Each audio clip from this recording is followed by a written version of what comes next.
하지 말아야 할 것 세 가지. 성도가 세상에서 하지 말아야 할 세 가지. 다시 한번요. 성도가 세상에서 하지 말아야 할 것 세 가지.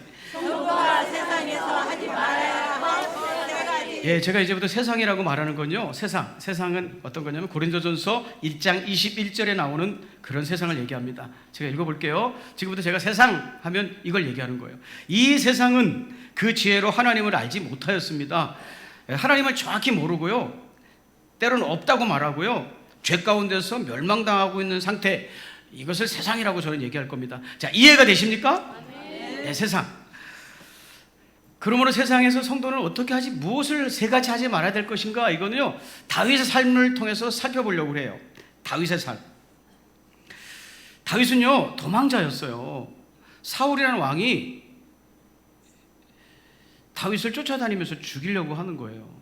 시기심에서, 질투해서. 그런 중에 있는데 그일라라는 지역의 백성들이 블레셋 사람들의 침공을 받고 여러 차례 물건도 빼앗기고 사람이 많이 죽었다는 소식을 듣게 돼요. 그래서 다윗이 하나님께 기도합니다. 하나님, 내 동포들이, 그일라의 동포들이 블레셋의 침략을 받아서 큰 어려움에 처했는데 내가 가서 좀 도와줘야 되겠습니까? 말아야 되겠습니까? 했더니 하나님이 가서 도와주라는 거예요. 그래서 자기를 따르는 600명에게 말하는 거예요. 하나님이 그일라에 있는 우리 동포들을 좀 도와달라고 그런다. 가서 좀 도와주자. 그랬더니 뭐가 났겠습니까? 뭐가? 난리가 났습니다. 600명이 입 가진 사람은 다 떠드는 거예요. 네. 우리가 지금 쫓겨다니면서 우리를 노출하면 안 되는 이 위급한 시간에 누구를 살려주겠다고 거기를 가서 우리를 노출시키고 거기 가서 그 사람들을 위해서 싸워줍니까? 말도 안 되는 소리죠. 이렇게 반대합니다. 마음이 흔들린 다윗이 오늘 하나님 말씀 보니까 다시 기도합니다. 이 백성들이 전부 다 반대하는데 어떻게 해야 되겠습니까? 그랬더니 하나님이 또 가라는 거예요. 그래서 가가지고 목숨을 걸고 그일라 사람들을 구원하니라 이렇게 돼 있잖아요. 건져주게 되거든요.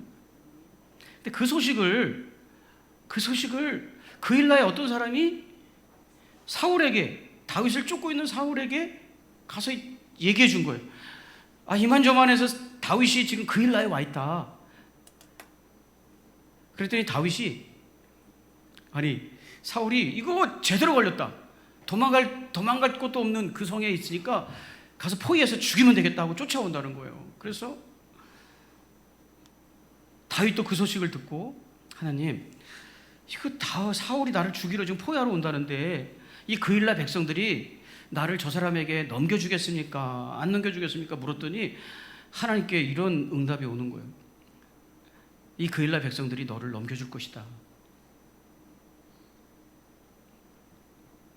이 얘기를 듣고 다윗이 쿨하게 그일라 백성들을 떠나서 갈 수 있는 곳으로 갔다, 이런 표현이 성경에 나오잖아요. 그건 뭐냐면 여기저기 떠돌아다녔다는 거예요. 발길 닿는 대로 갔다는 뜻이에요. 그렇게 유랑했다는 게 우리가 읽은 본문의 간단한 요약이에요. 그일라 사람들은요, 세상 사람들을 상징해요. 다윗은요, 믿음의 사람을 상징해요. 자, 여기까지 이해가 되시면 아멘. 그러니까 다윗이 그일라 사람들을 상대하는 모습이 우리가 세상 사람들을 상대하는 모습이 돼야 된다는 거예요. 다윗은요, 오늘 본문에서 세 가지를 하지 않아요. 우리가 세상에서 하지 말아야 될 그 세 가지가 다윗이 그일라 사람들을 상대하는 모습에서 나타난다는 거죠. 첫째, 한번 우리 세계적이 안 되니까 따라해 주시면 좋겠어요. 첫째는요, 세상을 이해하려 하지 말라. 시작. 세상을 이해하려고 하지 말라. 네. 다윗은요, 그일라 사람들을 이해하려고 하지 않았어요. 그일라 사람들은요, 자신을 위해서 목숨 걸고 힘을 다해 도와준 다윗을 사울에게 넘겨줄 거라는 거예요. 여러분, 이런 배은망덕한 일이 어디 있어요?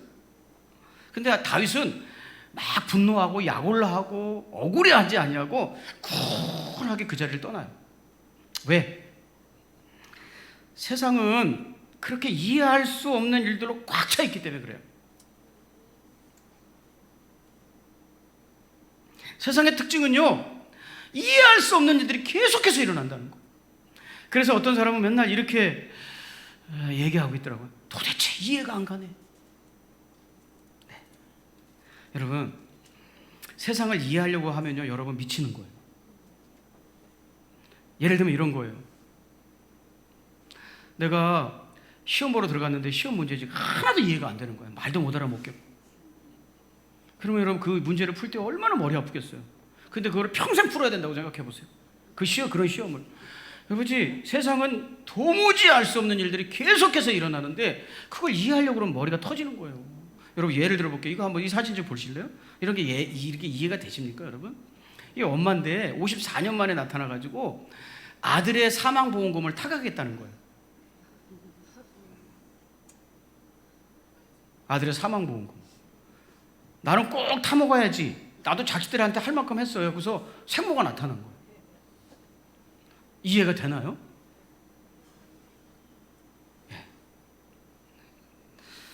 여러분, 다윗은요, 세상은 이해할 수 없는 것이라는 것을 알았어요.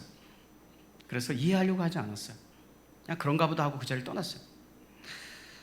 여러분, 왜 세상이 이해가 안 되는가? 여러 가지 이유를 들 수 있지만 성경을 통해서 두 가지만 여러분에게 권면하면 이런 거예요. 첫째는 세상은 감사치 않아요. 다윗은요, 그들을 목숨 걸고 도와주면 그 사람이 고마워야 되잖아요. 근데 세상은 그렇지 않다는 거예요. 로마서 1장 21절 같이 한번 읽어볼까요? 하나님 말씀은 미리 그렇게 얘기하고 계세요. 자, 시작. 하나님의 발에 하나님을 어렵게 하며 예, 감사하지도 아니하고. 이게 세상의 모습이라는 거예요. 제가 보니까 뭐 이렇게 주면 고마워하던데요, 세상 사람도요.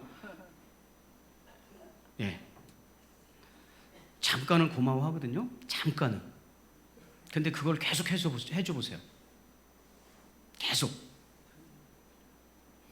하나도 고마워하지 않고요, 당연시 여깁니다. 그래서 감사치 않는 거예요. 처음에는 좀 감사하죠. 고마워, 이거 어떻게 해. 그래서 이 유명한 대사가 나온 거예요. 예, 부당거래라는 영화에 나오는 그 유명한 대사. 호의가 계속되면 그게 권리인 줄 안다. 계속 잘해주잖아요. 처음에는 고마워해요. 근데 그것이 내 권리인 줄 알고 나중에는 안 해주면 화낸다니까. 여러분, 하나님의 은혜로 살았잖아요. 근데 지금 감사 안 하고 살잖아요. 그게 감사치 아니하고. 결국에는 감사하지 않는다는 거.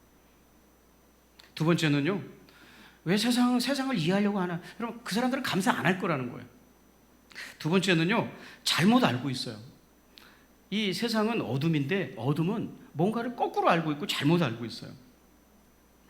여러분, 그일라 사람들은요, 자기를 목숨을 걸고 자기들을 위해서 목숨을 걸고 싸워준 다윗보다는 사울 왕에게 충성하고 그 사람 편에 서는 게 자기들에게 유익하고 자기들의 살 길이라고 생각하고 있었던 거예요. 그래서 그렇게 행동하는 거예요. 잘못 알고 있는 거죠. 누가 우리를 위한 사람이냐? 여러분, 사도행전 3장 14절에는요, 하나님의 말씀에 안타까운 모습이 이렇게 나와 있어요. 여러분은, 예수님 얘기 들려주는 거예요. 여러분은 그 거룩하고 의로우신 분을 거절하고, 우리를 사랑하셔서 이 땅에서 모든 것을 주기 위해서 오신 예수님은 거절하고 살인자를 놓아달라고 청하였습니다. 그래서 여러분은 생명의 근원 되시는 주님을 죽였습니다.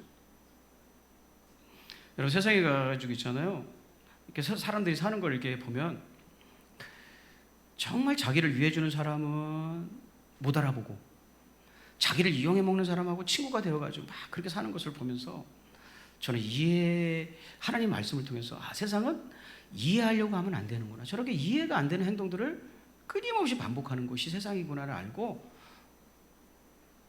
여러분이 아멘 안 해도 왜 아멘을 안 하지? 이해가 안 되네, 이런 말 안 하고 살라고 결단했더니 뭐가 찾아오냐면 하나님의 평강이 찾아오지 뭐예요. 그동안 저는 이해하려고 했어요. 왜 저 사람은 저렇게 행동할까? 내가 얼마나 이렇게 해줬는데 그건 모르고 자기를 이렇게 흉보고 이런 사람하고 친하게 지낼까? 참 이해가 안 되네. 이렇게 하고 살았거든요, 저도. 근데 세상은 이해하면 안 된대. 그럼 어떻게 살아야 되나요, 세상? 여러분, 이해하려면 머리 터진다고 제가 그랬어요. 머리 황당하게 행동을 하는 거죠. 앞도 없고 뒤도 없고 옆도 없어요. 그래서 여러분들이 매일 그런 일들을 만나는 거예요. 그게 상처가 되는 거죠. 그래서 성도는 세상을 이해하려고 사는 게 아니라, 자, 우리 예수님께서 이렇게 말씀하시고 이렇게 행동하셨어요. 요한복음 13장 1절. 유월절 전에 예수께서 자기가 세상을 떠나 아버지께로 돌아가실 때가 이른 줄 아시고 세상에 있는 자기 사람들을 사랑하시되 끝까지 사랑하시니라. 예수님은 끝까지 세상을 어떻게 하기를 원하셨냐면 사랑하기를 원하셨다. 자기를 죽이고 배신하는 그 세상. 그래서 우리 성도들이 예수님을 본받아 산다는 건 이 세상을 이해하려고 하는 게 아니에요. 이해할 수 없어요. 왜 이런 일들이 나에게 일어나는지, 왜 저 사람은 저렇게 행동하는지 이해할 수 없어요.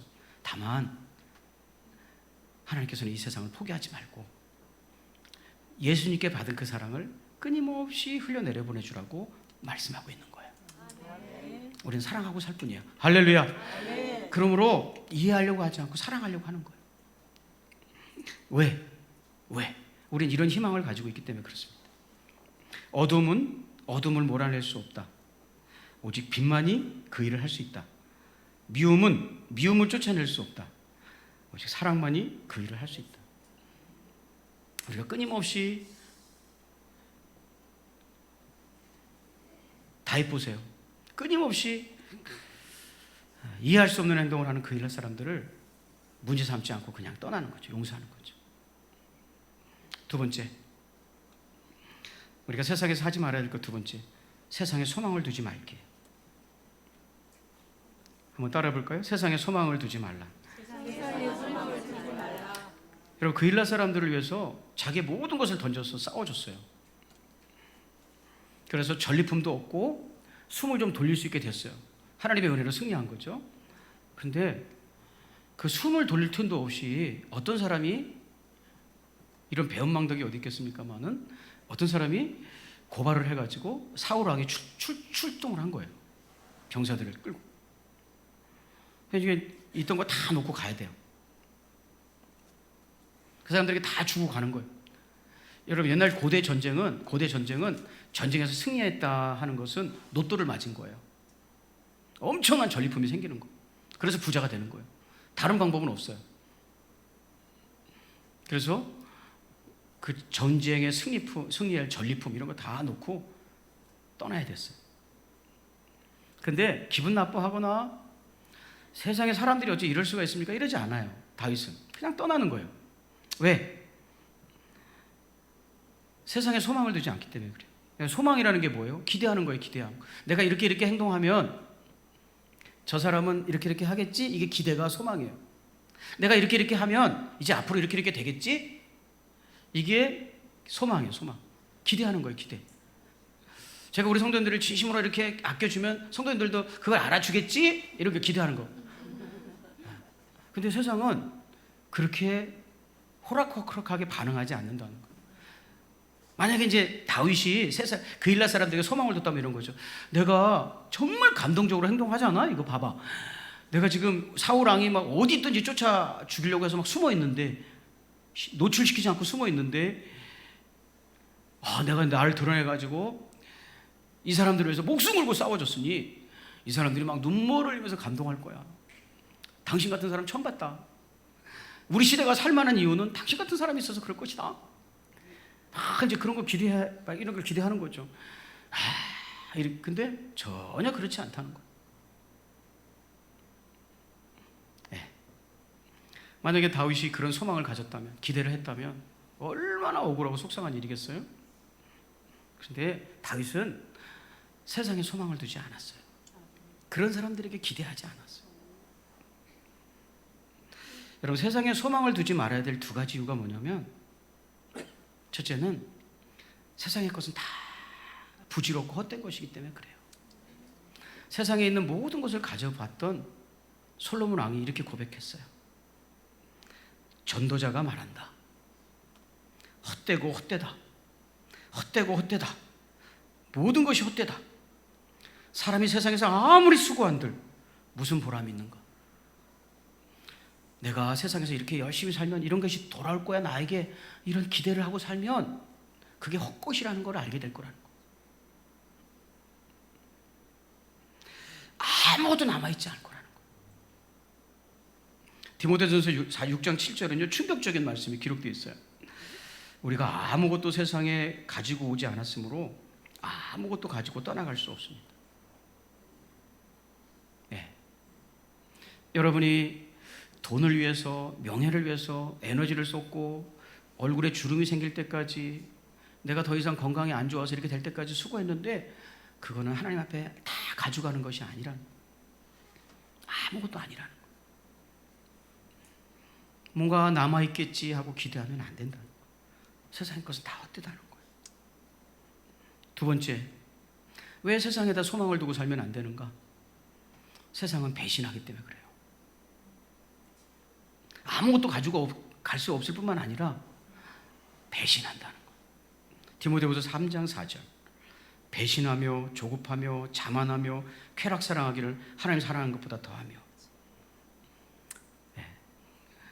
여러분 배신하는 사람 봤잖아요. 그리고 어쩌면 나도 배신하고 산지도 몰라요. 여러분 그 일날 사람들은 나 살자고 다윗을 지금 배신하는 거거든요. 그런데 그런 다윗은요 그들과 논쟁하거나 원망하지 않고 그 자리를 그냥 떠난 거예요. 왜? 이 땅에다 소망 두지 않고 사는 거예요. 저는요 이 말씀을 이해하고 두 번째로 하나님의 말씀, 하나님의 평강이 저에게 찾아왔어요. 저는요 배신하는 사람이 제일 싫거든요. 신의를 배반하는 사람 제일 싫어하거든요. 근데 하나님 말씀하시기를 세상은 그런 거래요. 그게 죄악이래요. 죄악은 원래 배신한대요. 여러분 이거 보실래요? 제가 얼마나 치를 떨었냐면, 이제 좀 안 묘하려고요. 치를 떨었냐면 을사오족.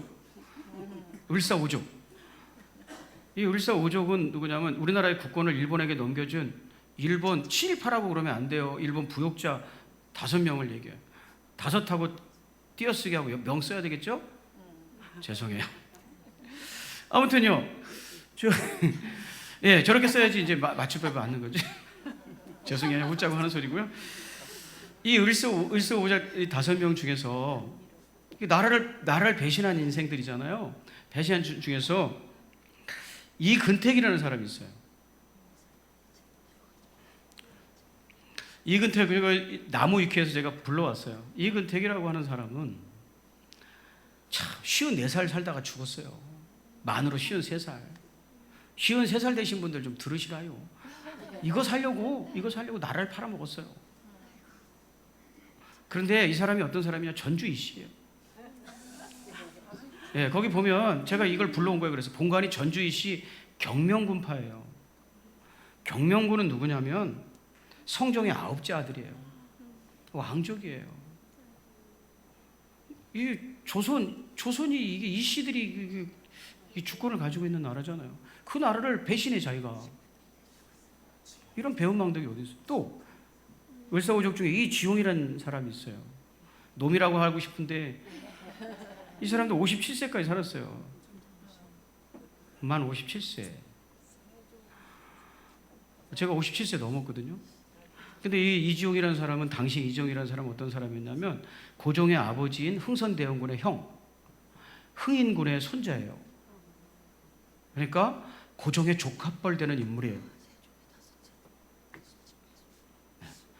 고종의 아버지와 이종의 할아버지가 같은 형동생이라 이 말이죠.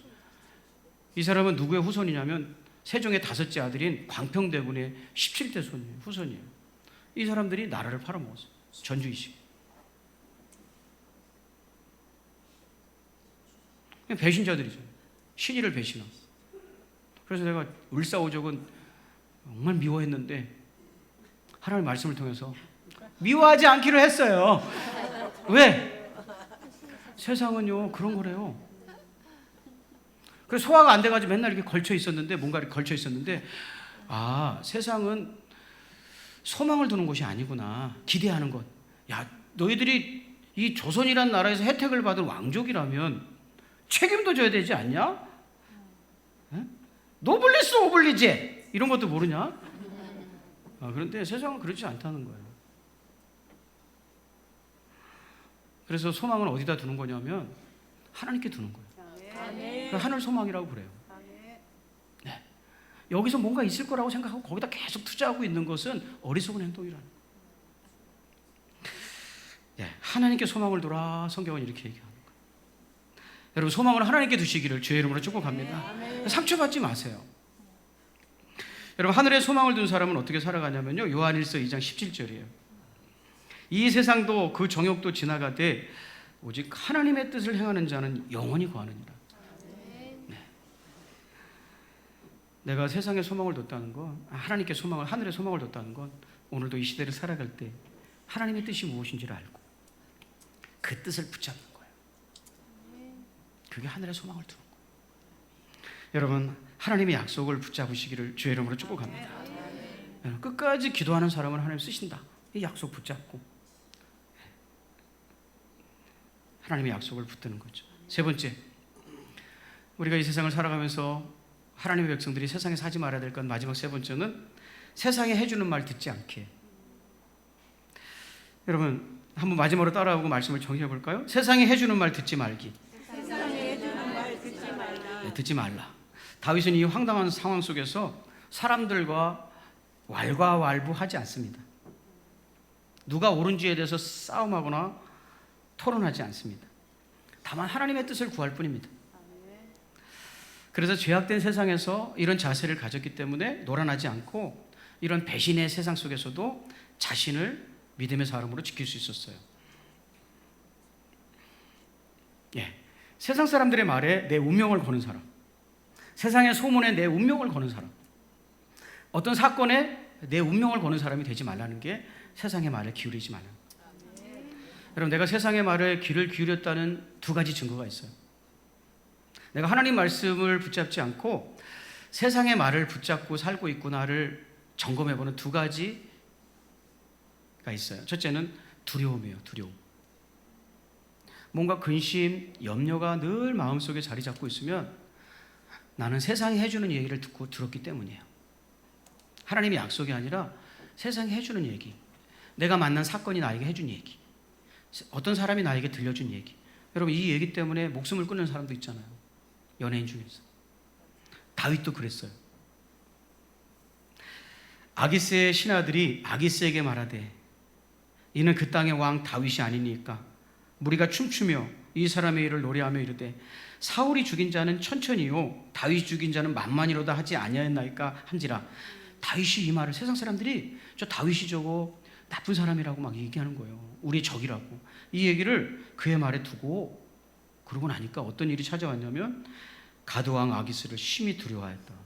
두려워하기 시작했다는 거예요.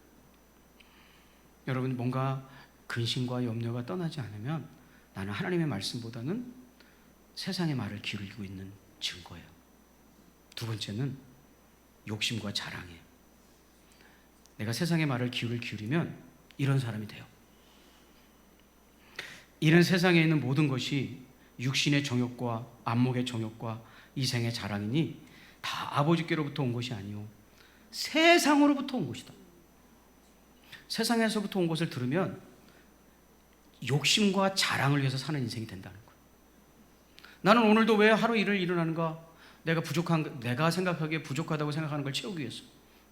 돈을 조금만 더 벌었으면 좋겠다. 건강했으면 좋겠다. 이게 정욕이거든요. 그리고 그것이 채워지면 자랑하는 거예요. 다른 사람하고 비교해서 과시하고. 이런 것을 삶의 목적으로 두고 살아가고 있다면 그것은 나는 세상이 해주는 이야기를 듣고 살고 있다는 뜻이래요. 여러분, 세상이 해주는 말을 듣지 아니하고 하나님이 나에게 들려주시는 이야기를 듣고 사는 것, 오늘 다윗처럼 그것을 우리는 믿음이라고 그래요. 믿음. 그리고 하나님은 이 믿음만이 이 세상과 싸워서 이겨볼 수 있다는 거예요. 요한일서 5장 4절 마지막, 세상을 이기는 승리는 이것이니 우리의 믿음이니라.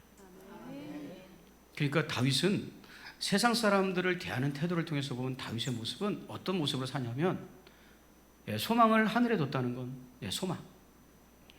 세상 사람들을 이해하려고 하지 않고 그냥 세상은 저럴 수 있다라고 생각하고 그 사람들을 용서하고 떠나는 사랑. 그리고 세상 사람들이 왈가왈부하고 뭐 이렇게 하는 것에 내 운명을 맡기지 않고 하나님이 지금 이 시대에 나에게 이 순간에는 뭐라고 말씀하시는지를 듣고 그대로 살아가기를 원했던 사람. 믿음. 그러니까 다윗의 삶은 믿음, 소망, 사랑으로 살았던 삶이라는 것이. 그래서 성경은 믿음, 소망, 사랑 이것은 세상 끝까지 함께 한다는 거예요. 세상에 변질되지 않는다. 여러분 우리 하늘의 음성에 귀를 기울이고 우리 약함 아시니까 주님의 도우심을 믿으면서 다시 한번 하나님의 약속에 굳게 붙어 있기를 주의 이름으로 축복합니다. 기도하겠습니다. 다 같이 일어나서 찬양.